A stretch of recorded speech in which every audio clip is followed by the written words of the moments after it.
Assalamualaikum warahmatullahi wabarakatuh. Selamat siang. Kami dari kelompok C akan melakukan presentasi terkait dengan kajian persamaan keadaan dan kapasitas panas pada material besi cair. Ini disusun untuk memenuhi kebiasaan kelompok kami beranggotakan saya sendiri yaitu Muhammad Arif Baraskara, lalu kemudian Rizky Zainul Saputra, Hasan Rabbani, Evan Pratama, Fiorentino, kemudian Muhammad Jundi. Selanjutnya masuk pada poin latar belakang yang akan disampaikan saya bersama Bang. Baik, terima kasih moderator. Latar belakang yang pada kajian ini adalah yang pertama sifat termal suatu material. Material yang digunakan adalah besi cair. Salah satu sifat termal utama yang sering dikaji adalah kapasitansi panas yang menggambarkan seberapa besar energi yang dibutuhkan untuk menaikkan suhu material tersebut. Nah, kapasitansi panas sendiri itu berkaitan erat dengan persamaan keadaan. Persamaan keadaan sendiri itu menjelaskan hubungan antara parameter termodinamika seperti tekanan, volume, dan temperatur. Kemudian kajian ini didukung oleh persamaan Fish-Murnaghan orde ketiga dengan digabungkan persamaan Mie-Gruneisen. Nah, karena pada Fish-Murnaghan orde ketiga itu P-nya belum menjadi fungsi P sama T, hubungan EPVT yang dihitung dari besi cair dianalisis dengan menggunakan model EOS tunggal berdasarkan persamaan Mie-Gruneisen. Pengetahuan ini penting untuk mengetahui batas-batas relasi kapasitansi panas.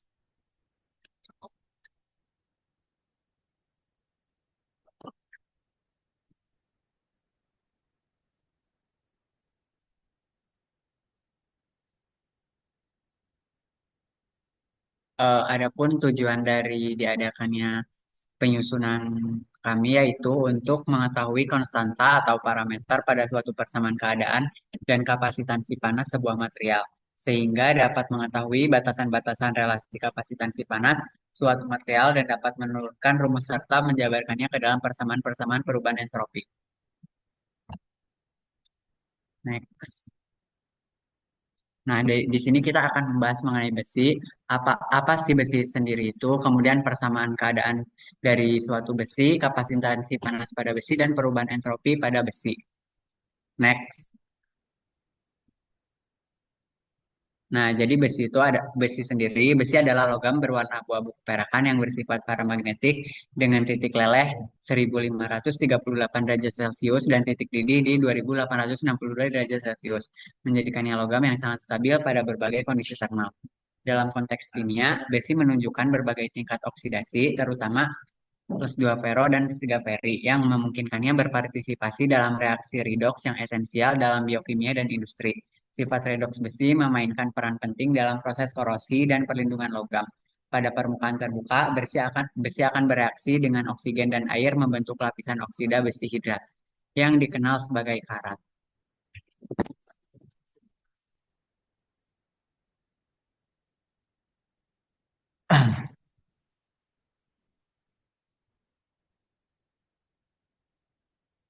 Selanjutnya saya akan menjelaskan mengenai persamaan keadaan dari besi. Berikut adalah persamaan keadaan untuk besi yang digunakan dalam kajian ini. Berdasarkan model Birch-Murnaghan orde ketiga, sama seperti nikel dan tembaga, yaitu ini PV 3/2B0, yaitu dengan P adalah tekanan, tekanan material, V-nya volume, pada tekanan P atau ya P0-nya volume tekanan pada tekanan 0 atau volume awal. B0 modulus mampatan awal, modulus bulk dalam GPa. B0 aksen adalah turunan pertama modulus mampatan terhadap tekanan, tidak berdimensi. Model ini digunakan karena dapat menggambarkan perilaku kompresi logam pada padat seperti besi dengan cukup akurat pada tekanan tinggi. Lanjut. Berikut kapasitasi besi. Untuk kapasitasi panasnya diperoleh dari besaran turunan E0S seperti KT dan alfa diperoleh dengan mengikuti definisi termodinamika sebagai do P per do V dengan T konstan sama dengan min KT per V. Dan do P per do T dengan V konstan sama dengan alfa KT. Di sisi lain, kapasitas panas isokorik CV diperoleh sebagai turunan suhu dari energi panas yang direpresentasikan dengan menggunakan persamaan 3 untuk E thermal sebagai rumus berikut ini. Sekian dari saya.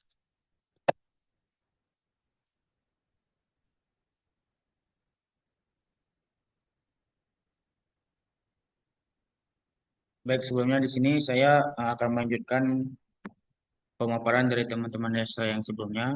Di sini perubahan entropi dari besi sendiri itu yaitu pertama diberikan CV yang berupa dalam kurung do ETH per do T tutup kurung V sama dengan 3NR dalam kurung 1 plus 2E0 dalam kurung V per V0 pangkat G T. Nah, untuk proses perubahannya itu atau proses pada volume konstan, adapun delta S sama dengan integral dari T1 sampai T2 CV per T dt.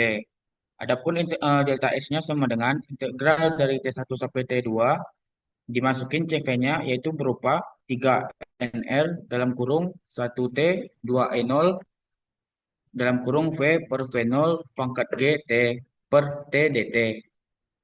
Terus delta S sama dengan 3NR integral dari T1 sampai T2 dalam kurung 1 per T tambah 2E0 dalam kurung V per V0 pangkat G dt.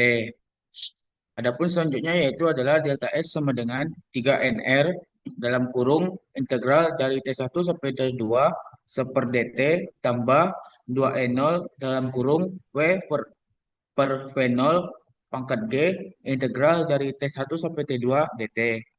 Selanjutnya, delta S sama dengan 3NR dalam kurung ln dalam kurung T2 per T1 plus 2E0 dalam kurung V per V0 pangkat G dalam kurung T2 kurang T1. Dan untuk hasil akhir dari perubahan entropinya sendiri setelah kita masukkan dari awal tadi yaitu berupa delta S sama dengan 3NR dalam kurung ln dalam kurung T2 per T1 plus 2E0 dalam kurung V per V0 pangkat G dalam kurung T2 kurang T1. Mungkin sekian dari perubahan entropi itu sendiri. Selanjutnya kesimpulannya akan dilanjutkan oleh teman saya Vio.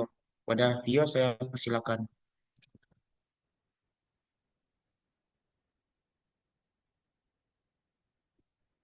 Tetap sih.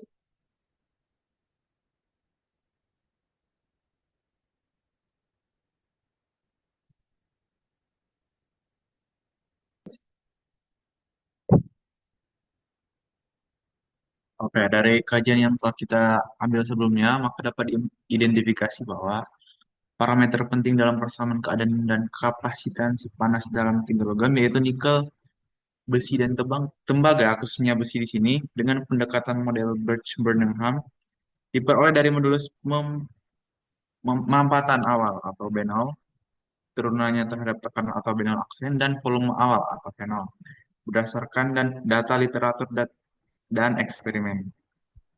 Parameter ini membentuk persamaan yang menggambarkan hubungan tekanan dari volume dalam rentang suhu dan tekanan tertentu.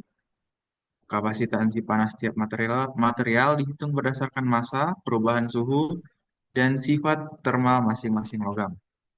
Untuk nikel sendiri, kapasitansi panas yang digunakan dalam penurunan rumus perubahan entropi menjadi bentuk S sama dengan Cp dikali ln T2 per T1 S sama dengan Cp per ln T2 per T1 sama dengan Cp ln T2 per T1.